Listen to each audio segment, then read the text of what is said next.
You're listening to WZRD Chicago, 88.3 FM, and I've got Janet Kuypers in the studio with me. She's on mic 4. And I have to figure out where I am. Hi, Janet. Welcome. Nice to see you. It's wonderful to see you. Yeah, Kathleen. so what's new? Well, I've been working, as a literary magazine editor and been publishing books for so long. Yes. But recently, in the past 3 years, I would say, CyberWit.net has approached me about publishing my books. Oh, nice. And the first book they did was a collection book of some of my better well-known pieces. Uh-huh. And then last year, during Women's History Month, they released this book called Shattering the Glass Ceiling. Gorgeous. Yeah, And, it's beautiful. That has translations of poems and poetry sections on all sorts of different themes of all sorts of different women's issues. And I released that, and I did a feature with Beach Poets last year when I came to town. Yes. But that was right about the time that the Dobbs v. Jackson ruling came, which pretty much overturned Roe v. Wade. And because I know, and for some people in Illinois, they might not think it's that big of a deal. Well, because in Illinois, it doesn't impact us as much as it does in people in other states. Like the state that a job moved me to in Austin, Texas. Yes. And driving through, I'd go to Arkansas, and what is going on is so terrible. And I'm sitting here not knowing what to do, so journalism Janet went into hyper mode with writing. And CyberWit released a book called Testament. It comes in 4 parts. The first part is all post-Roe v. Wade poetry, all women's rights poetry, that kind of thing. And the second one is all about dealing with life and death issues, people who are, considering or who have committed suicide. Oh, yeah. And then part 3 of it is poetry reflected of the first book in the Old Testament, Genesis, and the last section is 3 poems from the last book of the New Testament, from Revelations. But those 3 Revelations poems really do tie in with being able to have control of your own rights and kind of tying back together to the post-Roe v. Wade women's rights stuff at the end of the book. So I've been going around, since the Roe v. Wade poetry is over half of the book, part 1, I've been sharing those poems with people in features across the country, and I'm honored to do it here. Yay. And you said you had a couple new pieces too. Yeah, a few I'd like to share with you that I haven't shared in Chicago at all. And I joke because I said journalism Janet going into I was a journalism major in college. Right. And it's funny that this first one is actually called Journalisming the Story of Equal Rights. Oh, nice. So you're listening to Janet Kuypers? And this is a poem from Testament called Journalisming the Story of Equal Rights. Poetry, copy editing, and proofreading seem to take half of my workday, reviewing other people's essays, correcting spelling and punctuation, removing spaces at the ends of paragraphs, mostly technical stuff.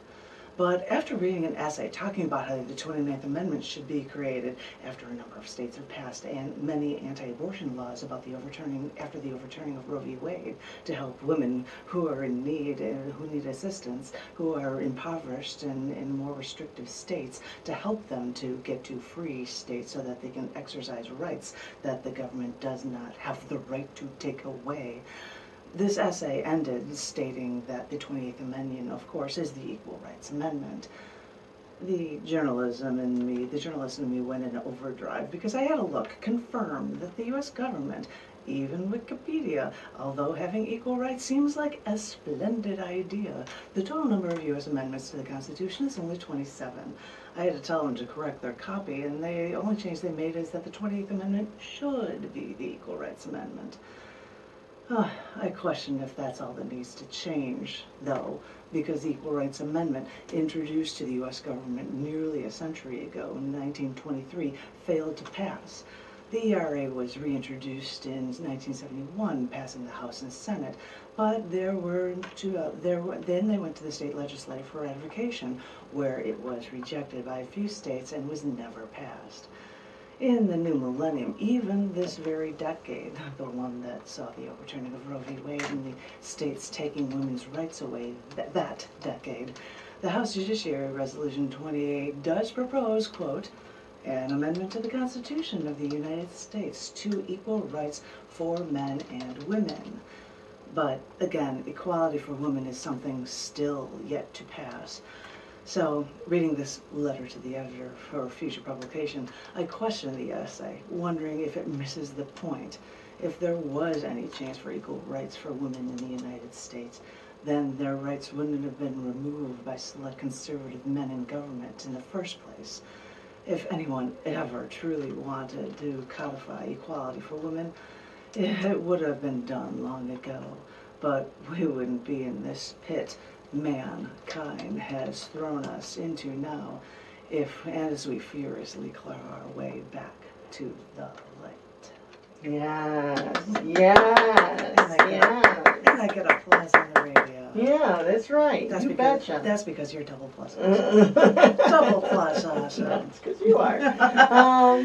So tell me, you have a gig tonight where people can see you. Yes, I just recently did a feature, a whole poetry night at the Gallery Cabaret, which was where I did my poetry open mic. It started at the cafe. We actually started at Cafe Aloha in Bellstrown, but I took it over at the cafe. That building has shut down, and just when I saw this past month, it was actually torn down. It was so sad. It was so sad to see, but I had to go and check it out anyway on Lincoln Avenue. But I moved the open mic to the Gallery Cabaret. And so it was Cafe Gallery at the Gallery Cabaret, and just Wednesday we had a whole night there because Wes Hine, musician-wise known as Cousin Bones, Wesley Hine was doing a monthly poetry open mic there, so we were both taking care of that and having a lot of fun and doing a lot of poetry there on Wednesday.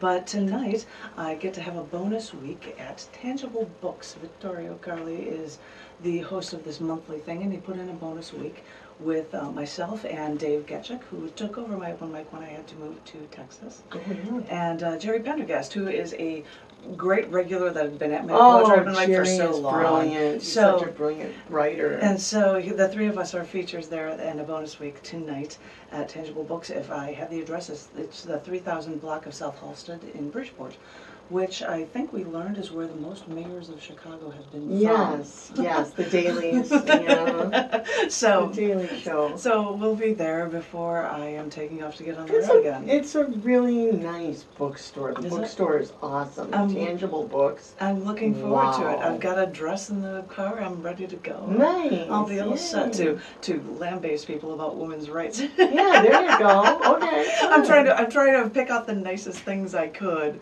so that I wouldn't sound as assaultive when I'm doing this feature tonight. But yeah, so I feel like I've been having an overload of just saying one after another. And in fact, when I did a show in, get a load of this, in Hot Springs, Arkansas, I decided to dress and carry a statue, and I said I went as Justice, and I had a little Statue of Liberty on one side, and of course it was outweighed by soldiers on the other side. Making a statement right there, but then I said, but I'm having trouble, achieving justice when I'm having to wear this coat, and I had a shawl of like 15 wire hangers on. Ooh, okay. So the whole half-hour show, I've got all these wire hangers on me, and I'm like, and it was in Arkansas. Right, which is so square. Well, and of course, I'm going to a place where you're sharing poetry and people are like-minded. I think I even wrote a poem like that a while ago. I'm like, it's all nice and cushy when you can go and say something to people who agree with you. Right, you're preaching to the choir. Yeah, exactly. Sure. It's like, how do you go and make a difference and get out there for people who might not believe the way you do? Right, yeah. But it's a matter of, well, throughout the whole thing I've been talking about, they are doing these things about saving embryos, and oftentimes they are, no larger than half of a paper clip in size, and and this is what they're trying to preserve, but they have no regard for women whom they are subjugating, and then they have no regard for the children once they're born. Supporting the how babies. many people are in foster care? How many children? I mean, and you have no respect for actual living beings, but you are using this argument to further repress women. Right. Oh, there I am getting on my soapbox. No, I'm with you. I'm so with you. So I had made the joke about journalism, Janet, so I might as well share one more that relates to that poem for you. And it's called Kerning, Ballots, and Women's Rights. Graphic artists, with typesetting as one of the begrudgingly used tools, don't expect to hear their jargon during women's rights court battles. But it's beginning to look a lot like Republicans will use any means to stop women and all the people from fighting for their stolen rights. Here's the scoop.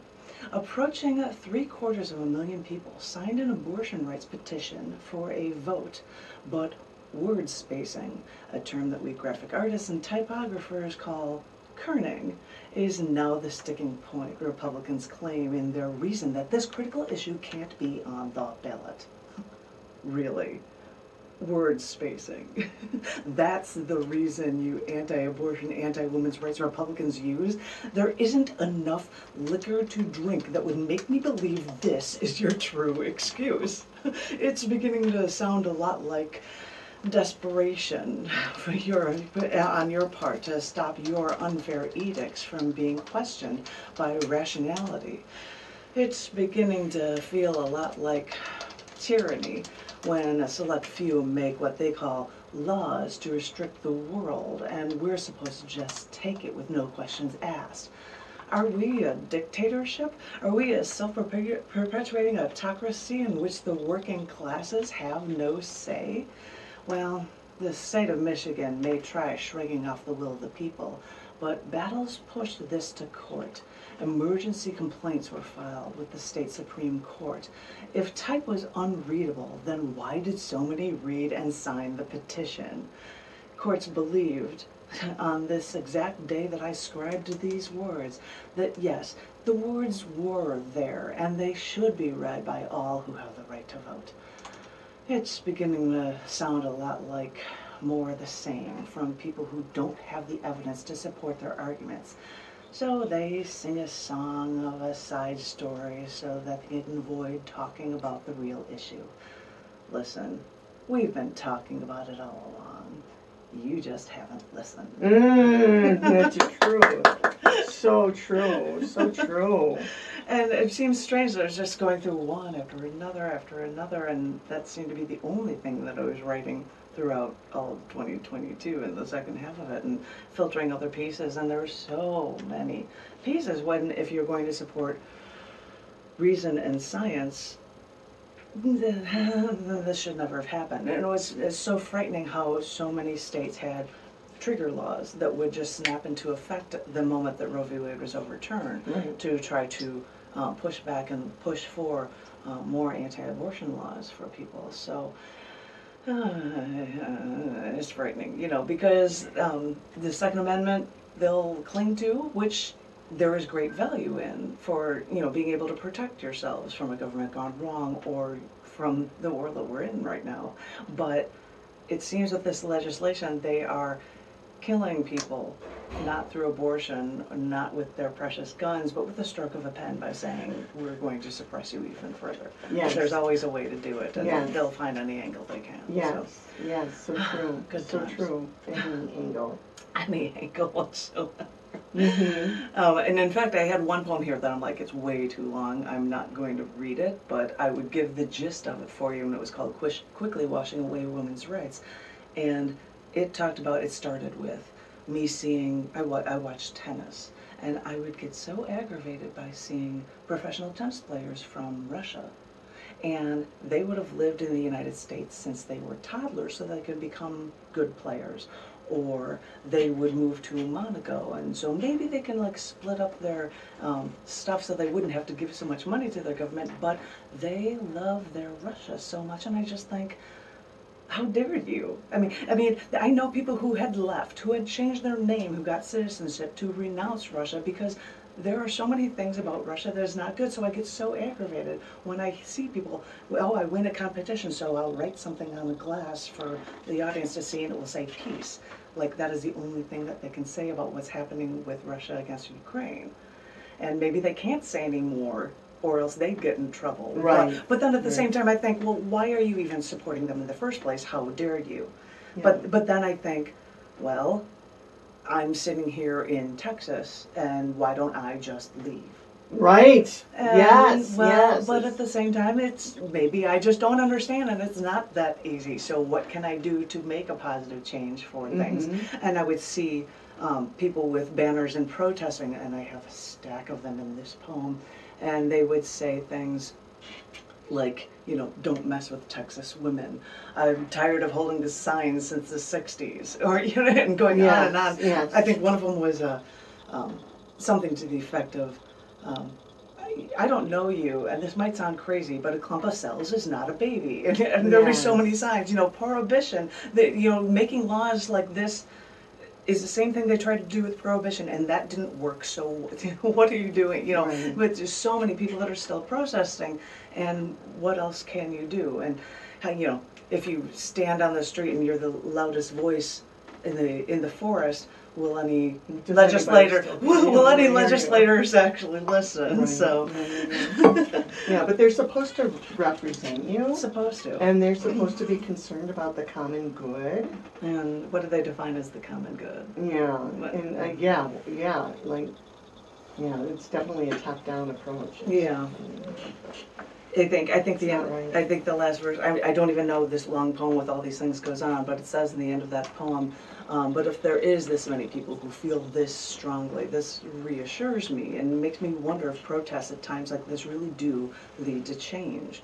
And maybe just the right words from every person in every way they can this time can come from all, no matter how big or small, to get the repressive mentality out of the dark ages. None of us are sure just how long it took to get this giant step backward, but I think we all agree that it's time to move forward again. Yes. Yeah. Yes, absolutely. Exactly. Yeah. So your reading tonight is at 7? 7 to 9 o'clock, I am the featured reader of, it's probably 25 to 30 minutes for my reading. Uh-huh. And I'll be reading things that you haven't heard in Chicago Ooh. because there are so many pieces in this Sure, book. this book. It's nice. It's beautiful. Well, thank you. Yeah, really nicely bound. Both books are really gorgeous. Yeah, it was fun. You know, this was a niche inside the customs building in New Orleans that I just decided to stand in once nice. in a suit. Okay. And because of glass ceiling, you're looking at this other book here. The Austin Public Library has a glass walkway that you can walk over, and I just said, you know, on a whim, let's just take pictures at this, and I've got a hammer in my hand, like how to keep going forward and try to do anything you can to work positively for change. Yeah, positive change. Yeah. Absolutely. And when you're pushed Yes, back, I'm with you. So much pushback. Yep. Yeah, I've experienced some really serious bullying myself at places that I never expected that to happen, where we had agreements that were totally different than what was done. But that's a radio show for another day. But I get it. Shattering that glass ceiling is so important, and your work is so seminal. I really enjoy your work, and it's really gut-wrenching and important, and I definitely hear the journalist in you. Yeah, I was going to say, I was a journalism major, but my specialty was graphic design, so I designed books. Oh, you know, beautiful. so Nice. a lot of people, when they go to college, are like, I don't know what I want to do yet, blah, blah, blah. At least back in the day, it was a lot more that way. I don't know about kids for now, but when I was like, I'm going to journalism because I write all the time, and I would be writing about issues, even about the arts, and about what would happen with, you know, the school that I was going to at the University of Illinois.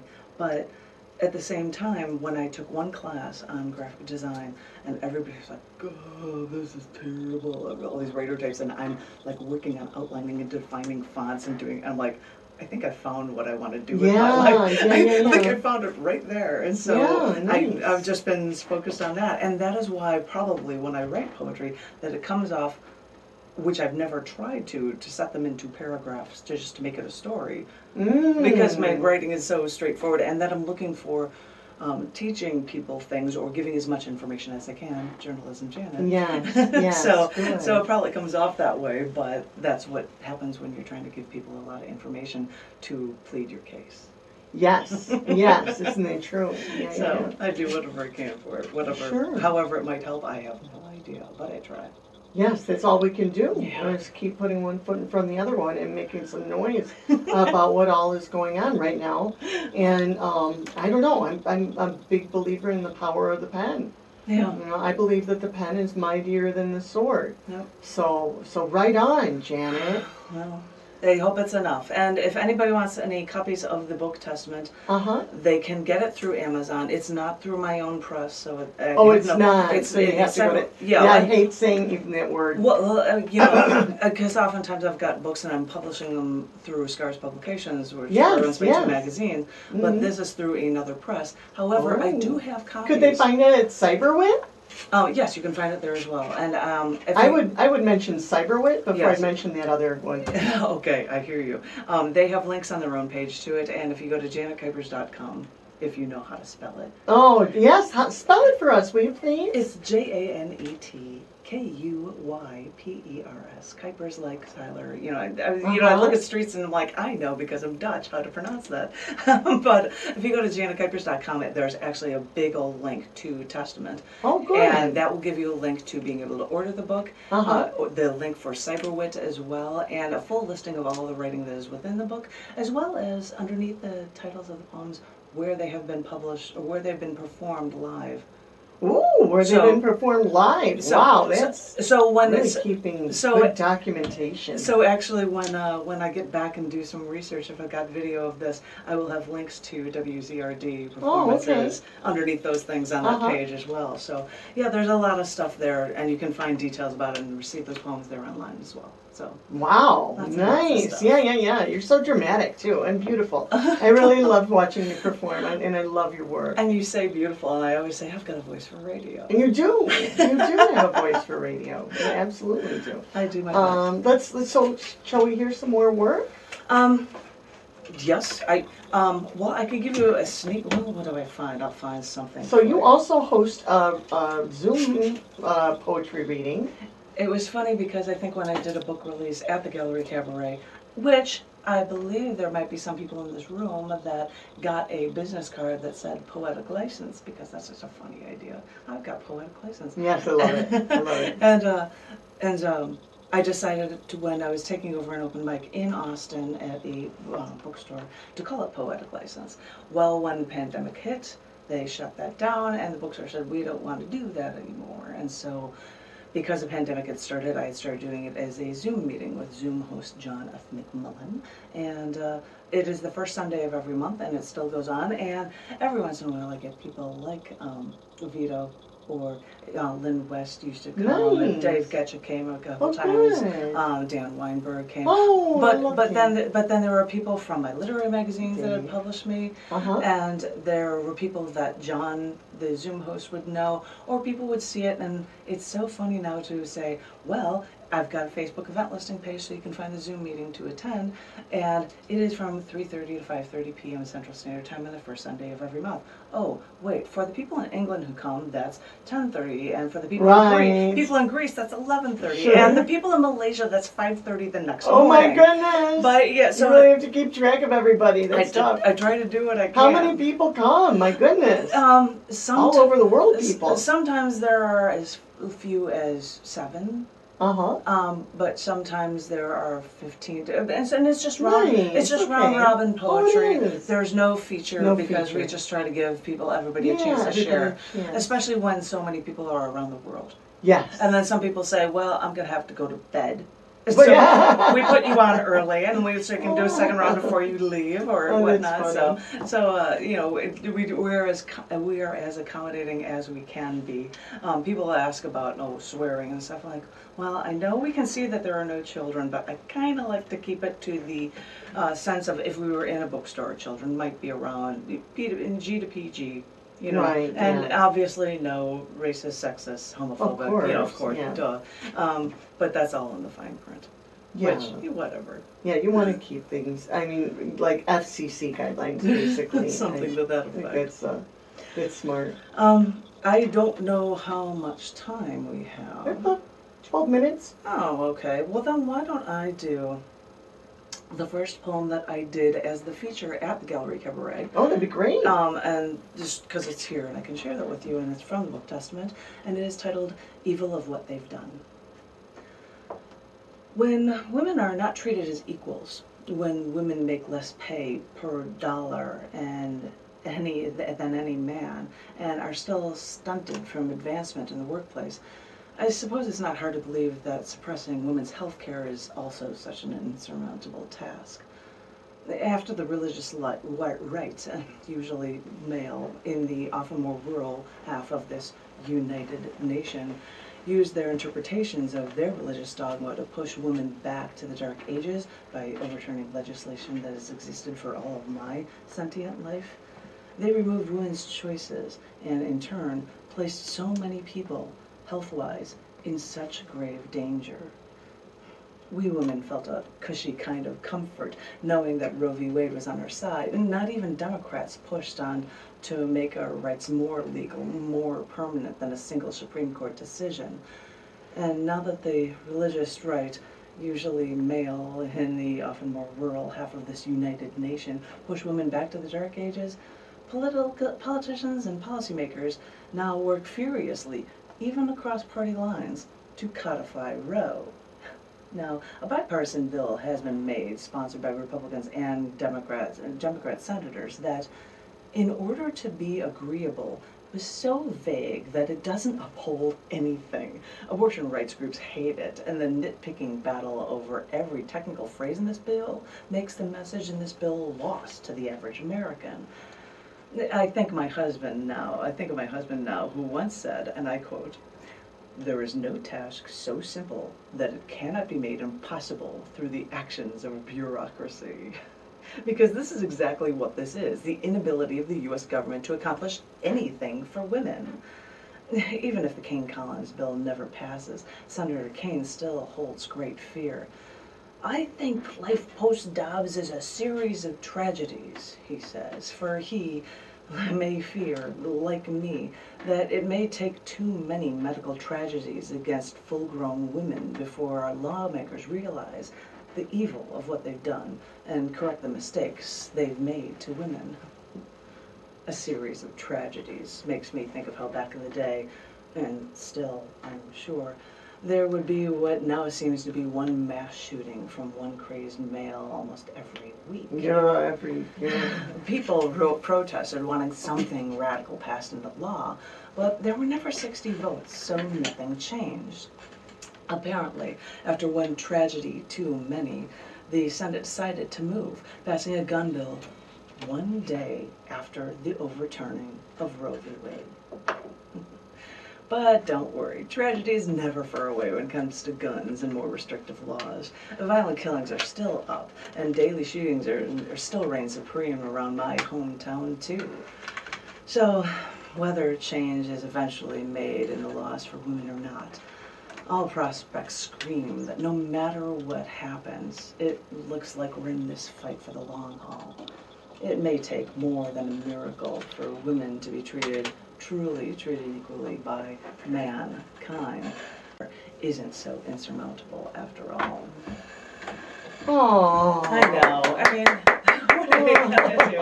Can I get applause in a radio studio? You keep on.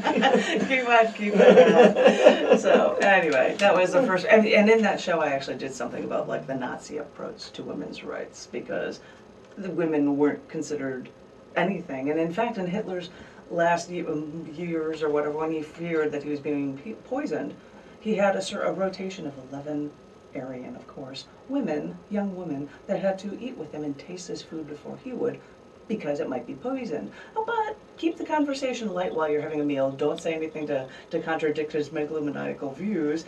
And these women were fearing for their safety, and he, although would care for Aryan women, that's okay if somebody died and saved him. But then again, at the same time, they would have, whatever we have to do, we have to increase our German stock and have all sorts of babies, even ones out of wedlock. And so there were things to stop people from having abortions starting and then, which actually stayed on the books through 4 terms of Angela Merkel until it was finally overturned for their repressive acts toward women in Germany as well. So yeah, I'm writing all these things and be like, yeah, we always need to have some, Nazi perspective suppressing women as well. Right. Well, I mean, you see things in so many different angles everywhere, so. Yeah. Well, women across the globe. Exactly. Just so cast to the side. Yeah. And it's historic. I mean, it's. I think I was saying things about, Israel and France that were, putting more things into their constitutions to protect women's rights instead of, supporting abortions. And I was just thinking, well, no, I'm no Gal Gadot. I'm no Wonder Woman, but we're all becoming that in order to be able to try to fight for our own rights. We have to Exactly. fight for our own rights. Exactly, so. I understand that abortion has gone up by like 76% in the state of Illinois since the overturning of Roe versus Wade. Because people are coming here because Yes. there aren't, and that's so charming. I don't know what else to say to that. Yeah. I mean, it's not as if you want to be having abortion because No. nobody thinks that it is something that this is something I'm happy-go-lucky with. It's a very serious decision, but it is always made in the best interest of living, breathing people, and taking away those rights is something that I don't understand why we can allow this in our government. It just kills me. Yes. I'm sorry that I react this way. I'm just breaking down. Yes, What yes. do you do? Yes, well, they got into power, and it's who we elect. We really need to pay attention to what's going on as voters. Yeah, I mean, I was And saying, do our research and vote for people who will protect our rights and serve our own best interests. yeah, and it was, I even wrote in poetry, I'm like, I don't want to tell people how to vote. Oh, should I switch this one time and vote for Democrat? I can't tell you that one issue like that is reason enough to do that. And I don't like to tell people, kind of like Queen Elizabeth, who recently passed away. I don't want to tell people what they should and shouldn't do, but all I can do is hand you evidence and help, see if you can learn from it and make the most informed decision that you possibly can. Well, clearly you do a lot of research with your writing. I can hear it in your writing. Yes, they sound like reports for school. Some of your, you did the periodic table of elements. I did. You did, yes. And in fact, and this wasn't one of the poems that was in this book was quoting Neil deGrasse Tyson, and I did this at my last open mic, and I'm like, actually, and I'm wearing this shirt that looks like, what is this? But the contraption of metal balls. Yeah, that's It's a picture of that, but each of the metal balls is a planet, and there's motion that Pluto is with strings are cut and that's being launched from flying off. flying off. And I even said, I'm like, and I'm going to give you a quote from Neil deGrasse Tyson. Actually, he is the person that was in the big support of getting rid of Pluto as a planet. Oh. Well, I mean, understanding the science of it, because it is a Kuiper Belt object that is out there, and it has a number of things that don't make it a planet, and if that is a planet, then you've got tens of thousands of other larger things than Pluto that would also be planets. Sure. And I don't think any child is ready to remember that many names. Sure. Yeah. But yeah, the quote from him was something in one of my poems was something to the effect of, actually most abortions happen in the first month of a woman's pregnancy, and they don't even know it because it never survived and it just passed through. So people who want to say that life begins at conception, that means there are so many women who, unbeknownst to them, are mass killers, and there's not even a scientist that can prove that they did it. Right. Right. So it's just a matter of trying to understand the science and work with that. I mean, science is not necessarily perfect, and there are things like the Big Bang Theory. It is just a theory. Dark matter is just a theory, but we work to get more and more evidence for things and learn from them, and hopefully that will end up pushing us in the right direction eventually. It will, and your poetry certainly does help. I really love how you just never stop, Janet. Your beautiful writing, and I'm so glad that you don't. I mean, it's really important. Sometimes when an issue comes up like that, it's like, well, you can't stop. No. You can't. Right. I mean, I remember I went to a Beach Poets feature and I was doing things for Shattering the Glass Ceiling. and the host from Beach Poets had one wire hanger to put on. Say, Ah! this is my contribution to it. Well, since then I've done a feature where I'm wearing a coat of wire hangers That's cool. on a shelf. Good idea. But and so I was like, well, I'm not going to bring that for these shows in Chicago, but Yeah, you don't need to. Here, it's not as visceral. and that's the thing. I don't think people in Illinois think about it as much because it isn't that much of an issue. So I mean, it was fun doing it, and it was only in Zoom meetings for open mics when I'm in Texas. But doing the big shows in Arkansas, that was that I wore that and I did that. So what other performances do you have lined up besides this evening?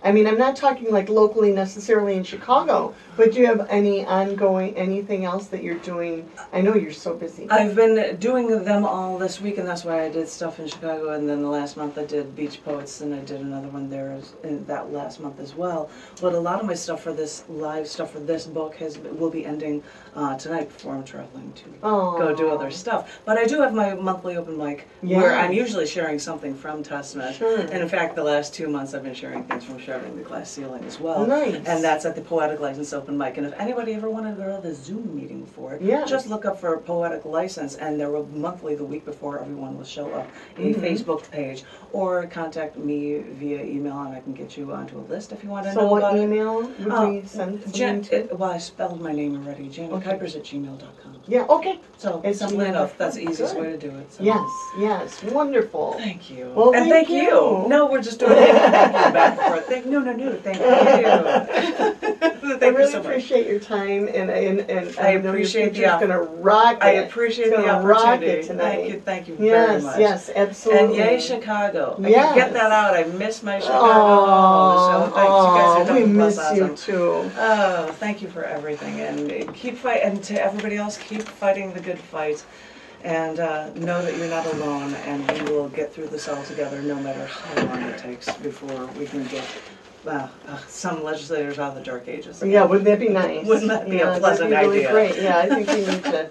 Well, people need to vote. It's just like the bottom line. People need to vote across and really pay attention to what the issues are. I think on Equal Rights Day, President Biden was like, vote. That's the only way that we're going to change this. And I'm like, how do I hear this message from the president on Women's Right to Vote Day actually happening? And that's where you hear it loudly from our government as well. So. Yes, certainly. I'm sorry. I'm like that's okay. grabbing my You've got so much book. work. I got to read the public service announcements and then run to the Wizard meeting. But thank you so much for being here. And please come out and see Janet tonight. Pick up a copy of her book. Check her out, her YouTube channel. She is so prolific and wonderful. And thank you again for coming out. Thank you for the opportunity. Okay, you're listening to WZRD Chicago, 88.3.